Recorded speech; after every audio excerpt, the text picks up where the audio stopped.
পেয়েছিলেন এবং আপনি কেন সংক্ষুব্ধ হয়েছেন এই বিষয়টা যদি একটু প্রথমে বলেন।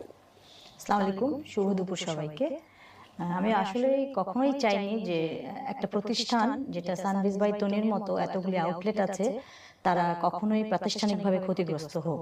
কারণ আমরা আইনজীবী, আমরা ঈদের সময় হোক, কোনো প্রোগ্রাম হোক বা কোনো অকেশনালি আমরা যখন কোনো ড্রেস কিনি, তো আমরা রাত জেগে জেগে লাইভটা দেখে তারপর পছন্দ করি।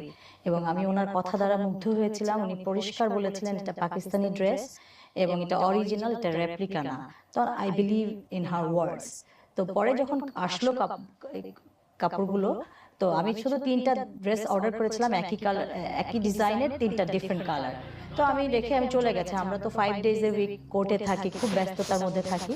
তো আমার বোন যখন আসছে, ওকে যখন গিফট করতে গেছি, তখন দেখলাম যে সেলাই খারাপ, কাঁধের কাছে যে ট্যাগটা ছিল সেটা খারাপ। তো আমি সঙ্গে সঙ্গেই ছবি টবি তুলে আমি ওনাদের পেজে পাঠিয়ে